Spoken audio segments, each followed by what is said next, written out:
اعوذ باللہ من الشیطان الرجیم بسم اللہ الرحمن الرحیم الحمد للہ رب العالمین بارئ الخلائق اجمعین باعث الانبیاء والمرسلین والصلاة والسلام والتحیۃ والاکرام علی سیدنا و مولانا ابی القاسم محمد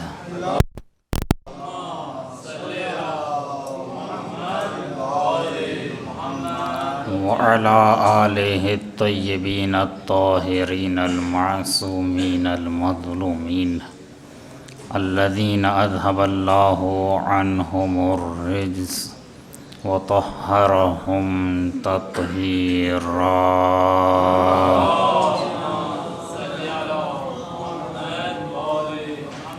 ولا سیما بقیت اللہ ارواحنا لتراب مقدمہ الفداء واللعنۃ الابدیۃ علی اعدائہم اعداء اللہ اجمعین اما بعد فقد قال اللہ الکریم فی الذکر الحکیم بسم اللہ الرحمن الرحیم انا انزلناہ فی لیلۃ القدر وما ادراک ما لیلۃ القدر لیلۃ القدر خیر من الف شہر تنزل الملائکۃ والروح فیہا بإذن ربہم من کل امر سلام ہی حتی مطلع الفجر۔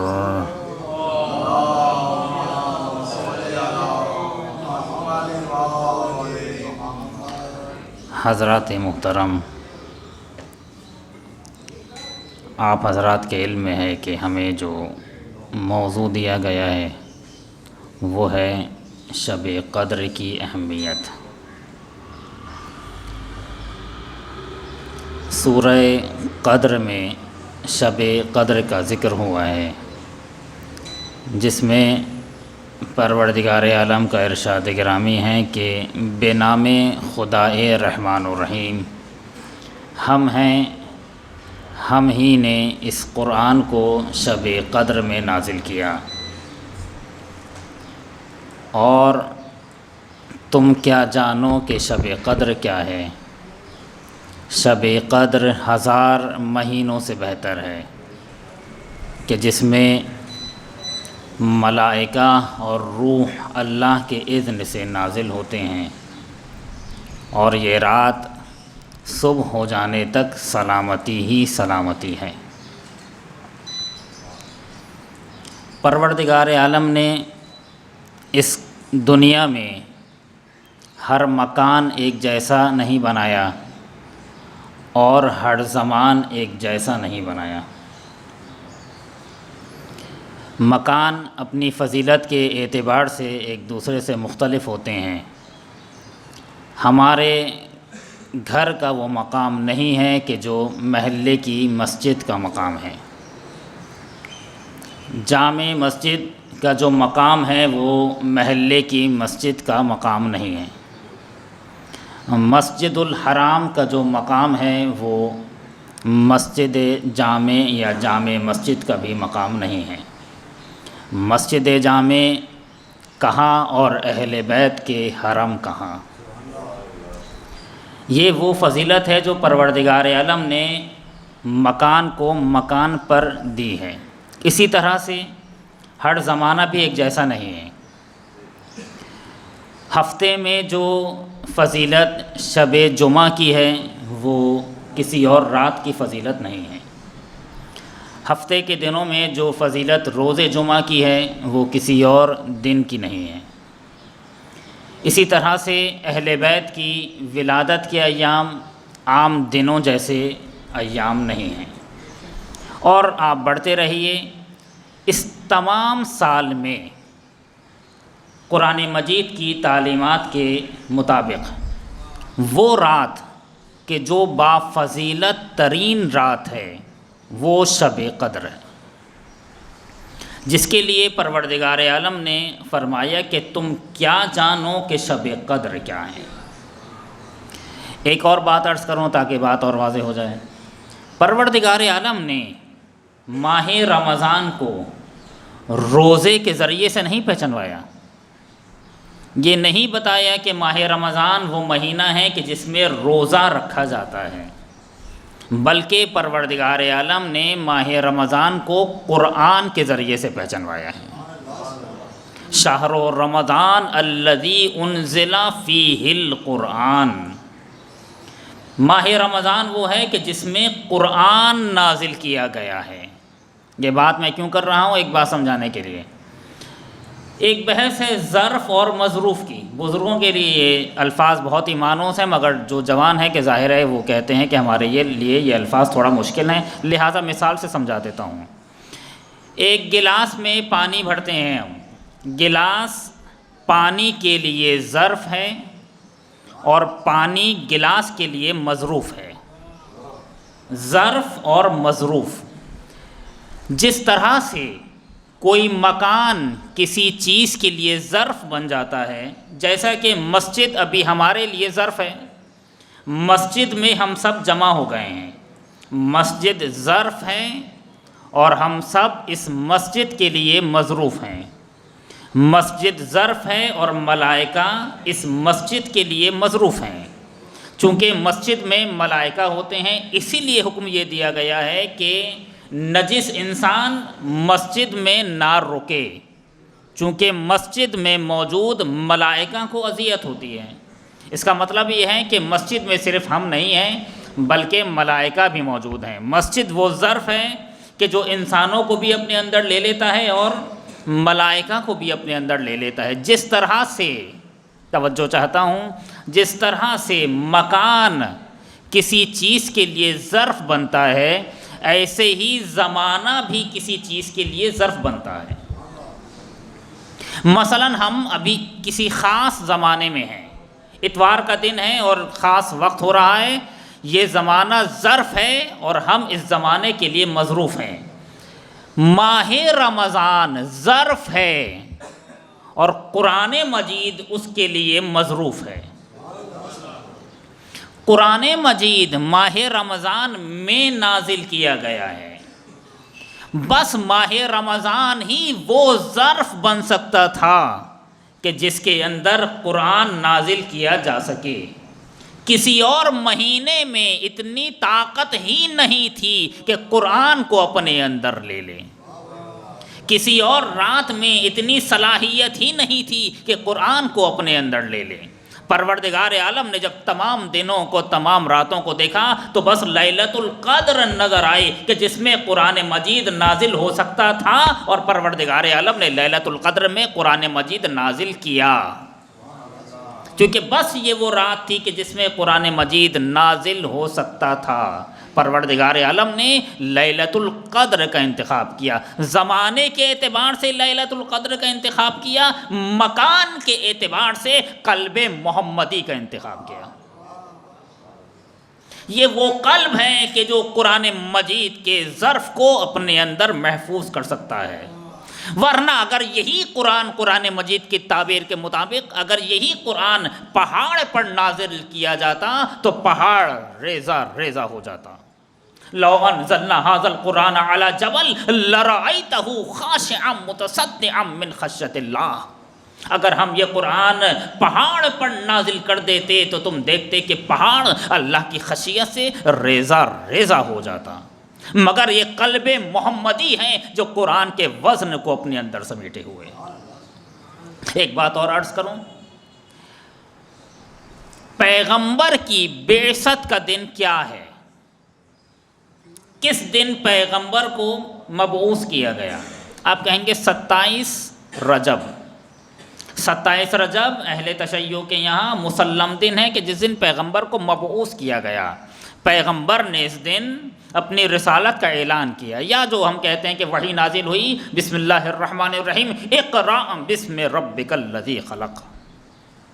تو ہم نے کیا سمجھا کہ 27 رجب سے گویا قرآن مجید کا نزول شروع ہو گیا. ایسا ہی ہے، 27 رجب سے قرآن مجید کا نازل ہونا شروع ہوا ہے، مگر ہم یہ کہہ رہے ہیں کہ قرآن مجید لیلۃ القدر میں نازل ہوا ہے. اب یہ ہمارے لیے ایک عجیب سا تناقض ہے، پیراڈاکس ہے. قرآن مجید 27 رجب کو نازل ہوا ہے یا قرآن مجید لیلۃ القدر میں نازل ہوا ہے؟ کون سا جواب زیادہ صحیح ہے، کون سا جواب غلط ہے؟ عرض کروں دونوں جواب صحیح ہیں، اس لیے کہ قرآن مجید کا ایک نزول نہیں ہے، قرآن مجید کے دو نزول ہیں. قرآن مجید کا ایک نزول ہے نزول دفعی اور ایک نزول ہے نزول تدریجی. ایک مرتبہ پروردگار عالم نے قرآن سارا کا سارا قرآن نازل کیا ہے ایک لہجے میں، اسے کہتے ہیں نزول دفعی. ایک دفعہ میں پروردگار عالم نے سارا قرآن سمیٹ کر قلب محمدی پر نازل کر دیا. یہ ہے دفعی، ایک دفعہ میں قرآن نازل ہوا ہے. مگر ایک دفعہ پروردگار عالم نے موقع اور محل کی مناسبت سے آیات نازل کی ہیں. فلاں موقع ہے تو فلاں آیت آئے گی، فلاں موقع ہے تو فلاں آیت آئے گی. مثلا غدیر کے موقع پر آیہ غدیر نازل ہوگی، آیہ تبلیغ نازل ہوگی، اور اس طرح سے دوسرے جو مواقع ہیں.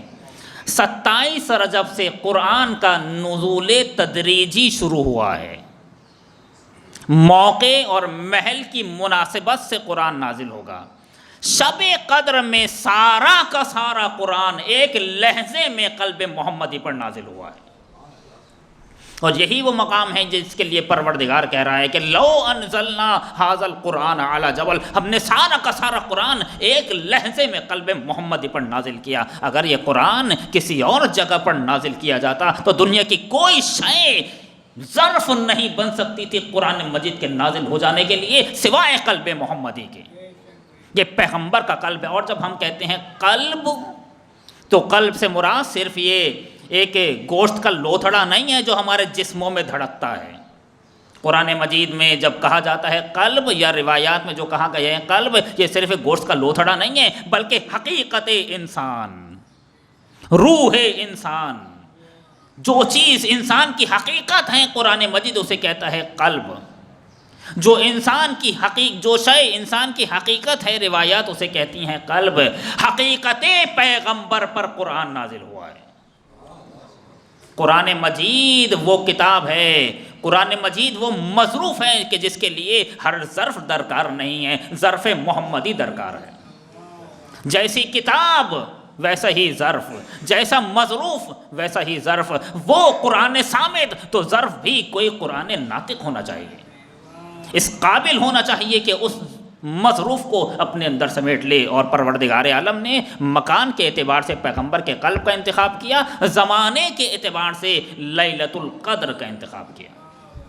بسم اللہ الرحمن الرحیم. انا انزلناہ فی لیلۃ القدر، ہم نے اس قرآن کو لیلۃ القدر میں نازل کیا. ایک بات اور عرض کروں، قرآن مجید میں جب قرآن کے نازل ہونے کی بات آئی ہے تو پروردگار عالم نے دو طرح کے الفاظ استعمال کیے ہیں، یا انزلنا کہا ہے یا تنزیل کہا ہے. یا انزال انزلہ نازل ہونا، یا تنزیل جس کا معنی ہے نازل ہونا. ان دونوں میں کیا فرق ہے؟ جہاں پر قرآن کا نزول دفعی ہو رہا تھا پروردگار نے وہاں پر انزلنا کا لفظ استعمال کیا ہے، یا انزلا یا انزلا کا لفظ استعمال کیا ہے. لیکن جہاں پر نزول تدریجی ہو رہا تھا وہاں پروردگار عالم نے تنزیل کا لفظ استعمال کیا ہے. بسم اللہ الرحمن الرحیم، بنام خدا الرحمن الرحیم. جلدی جلدی اس ترجمے کی حد تک آگے بڑھ جائیں. انا انزلناہ فی لیلۃ القدر، ہم نے اس قرآن کو لیلۃ القدر میں نازل کیا. وما ادراک ما لیلۃ القدر، تمہیں کیا معلوم لیلۃ القدر کیا ہے؟ قرآن مجید میں الفاظ نقل ہوئے ہیں، لہجے نقل نہیں ہوئے. نہیں معلوم پروردگار عالم کا لہجہ کیا ہے. وما ادراک ما لیلۃ القدر، تمہیں کیا معلوم لیلۃ القدر کیا ہے؟ بس اتنا سمجھ لو، لیلۃ القدر خیر من الف شہر. لیلۃ القدر 1000 مہینوں جیسی نہیں ہے، بلکہ لیلۃ القدر 1000 مہینوں سے بہتر ہے، خیر من الف شہر، لیلۃ القدر 1000 مہینوں سے بہتر ہے۔ کتنی بہتر ہے؟ چونکہ تم سمجھ نہیں سکتے لہذا ہم تمہیں سمجھائیں گے بھی نہیں۔ ایک بات اور عرض کروں اس بات کو یہاں روک کر، قرآن مجید نازل ہوا ہے، بے عین ہی نہیں اتارا گیا۔ نہ ایسا نہیں ہے کہ قرآن مجید وہاں رکھا ہوا تھا، پروردگار نے وہاں سے اٹھا کر یہاں رکھ دیا۔ اسے نازل ہونا نہیں کہتے، اسے وضع کہتے ہیں۔ قرآن مجید کے لیے وضع نہیں ہوا، بلکہ قرآن مجید نازل کیا گیا ہے۔ ایسا نہیں ہے، میں مثال دوں گا بات واضح ہو جائے گی، ایسا نہیں ہے کہ قرآن مجید اٹھا کر زمین پر رکھ دیا گیا، ایسا نہیں ہے، بلکہ قرآن مجید نازل ہوا ہے۔ مثال بہت سامنے کی ہے، جیسا کہ بارش نازل ہوتی ہے۔ کیا مراد ہے قرآن مجید کے نازل ہونے سے؟ وہ حقیقت قرآن کہ جس تک تمہاری رسائی ممکن نہیں تھی، ہم نے، جوانوں کی زبان میں عرض کر رہا ہوں، ہم نے اس حقیقت قرآن کو اتنا ڈائلیوٹ کر دیا کہ زمین تک آتے آتے اب تمہارے دست رس کے قابل بن گیا۔ ورنہ اگر تمہارے سامنے حقیقت قرآن نازل کر دی جاتی تو ممکن نہیں تھا کہ تم قرآن مجید تک دست رسی حاصل کر سکو۔ لا یمسہ الا المطہرون کا مطلب کیا ہے؟ کہ قرآن مجید تک سوائے مطہر افراد کے، پاک و پاکیزہ افراد کے، کوئی بھی قرآن مجید تک دست رسی حاصل نہیں کر سکتا۔ کیا مطلب؟ ہم تو اسے چھو رہے ہیں، ہم تو اسے پڑھ رہے ہیں، قرات کر رہے ہیں، تلاوت کر رہے ہیں، یہ تو ہماری دسترس میں ہے، اور ہم اپنے آپ کو جانتے ہیں کہ کتنے پاک ہیں۔ وہ کیا کہنا چاہ رہے ہیں پروردگار کہنا یہ چاہ رہا ہے کہ وہ حقیقت قرآن کہ جو لوح محفوظ پر ہے، اس حقیقت تک سوائے محمد و آل محمد کے کسی کی رسائی نہیں ہے، مگر ہم اپنے لطف کی بنیاد پر تمہیں محروم نہیں کریں گے، قرآن کو نازل کریں گے، اتنا نازل کریں گے، اتنا نازل کریں گے کہ تمہاری دست رسی کے قابل بن جائے گا کہ تم جیسا گنہگار انسان بھی قرآن مجید کی بآسانی تلاوت کر پائے گا۔ ورنہ کہاں حقیقت قرآنی، کہاں لوح محفوظ، اور کہاں تم جیسے گنہگار۔ بہرحال لیلۃ القدر خیر من الف شہر، لیلۃ القدر 1000 مہینوں جیسی نہیں ہے، لیلۃ القدر 1000 مہینوں سے بہتر ہے، 1000 مہینوں سے بہتر ہے۔ یہاں پر اب علماء نے بحثیں کی ہیں کہ 1000 مہینے سے مراد کیا ہے۔ بہت ہی جو سادہ سا معنی ہے وہ عرض کر رہا ہوں، ورنہ بہت سارے معنی ہیں۔ بعض لوگوں نے کہا کہ کثرت کے لیے ہے، یعنی جیسے ہم کہتے ہیں ہزاروں، ایسے ہی پروردگار عالم نے بھی کہہ دیا 1000۔ ایک معنی یہ ہے، یعنی تم سوچ نہیں سکتے، تم تصور نہیں کر سکتے کہ قرآن مجید کہ یہ لیلۃ القدر کتنی افضل ہے، کتنی بہتر ہے۔ تو پروردگار عالم نے کثرت کی خاطر کہہ دیا 1000 مہینے، ایک قول یہ ہے۔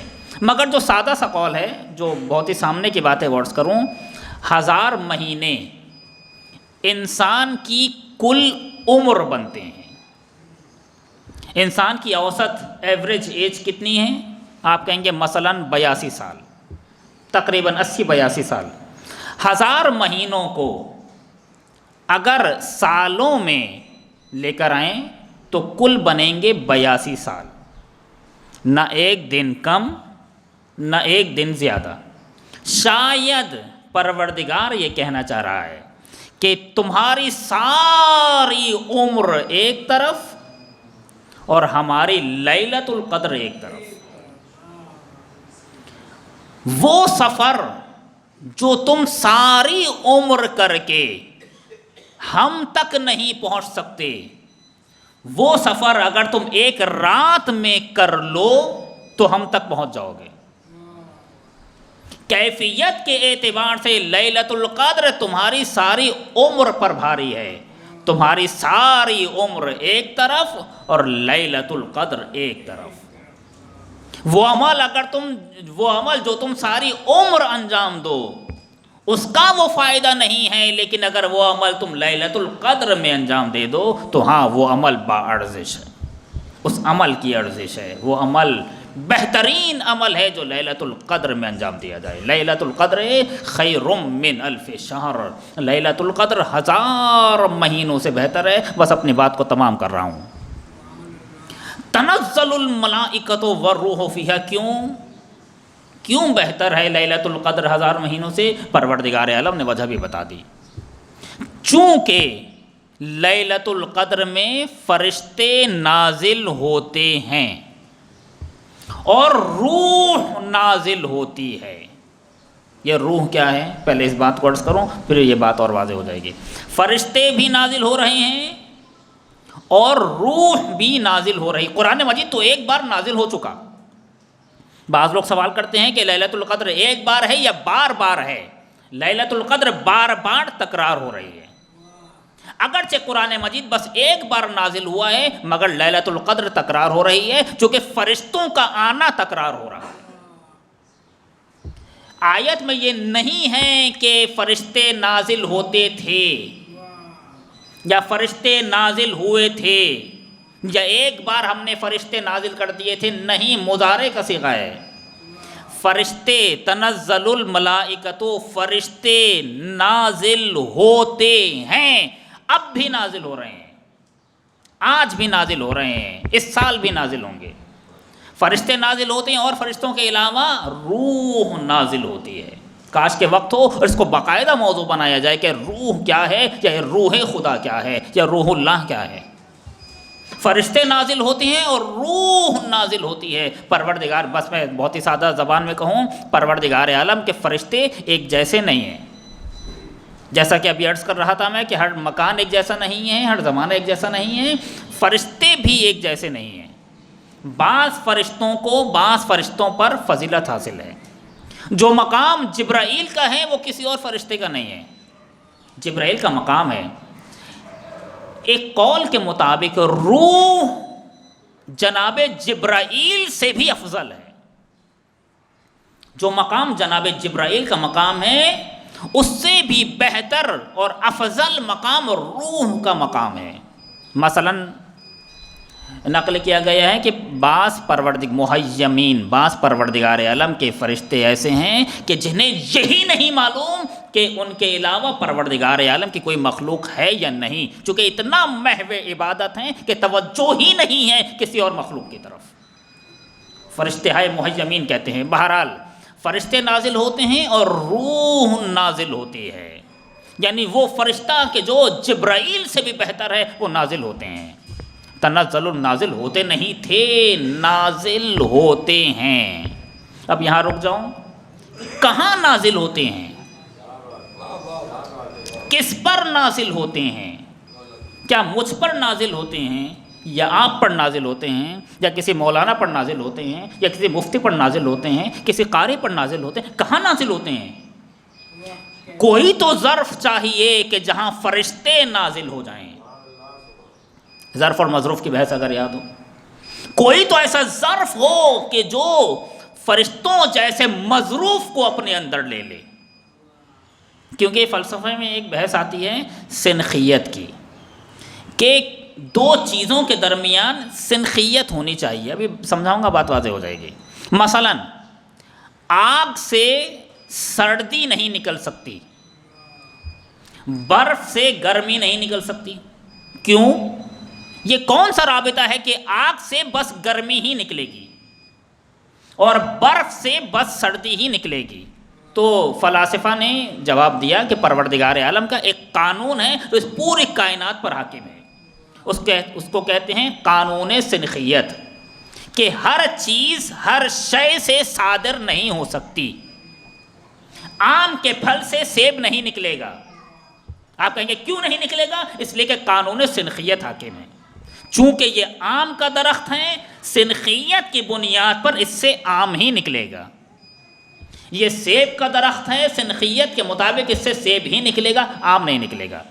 برف سے گرمی نہیں نکلے گی، آگ سے سردی نہیں نکلے گی۔ اسے کہتے ہیں قانون سنخیت۔ فرشتے نازل ہونے ہیں، فرشتے ایسی جگہ پر نازل ہوں گے کہ جہاں فرشتوں میں اور اس جگہ میں سنخیت پائی جائے گی۔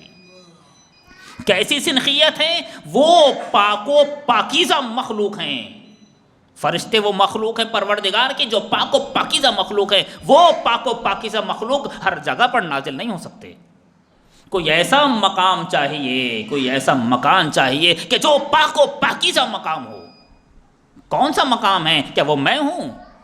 کیا وہ آپ ہیں؟ کیا وہ کوئی مفتی ہیں؟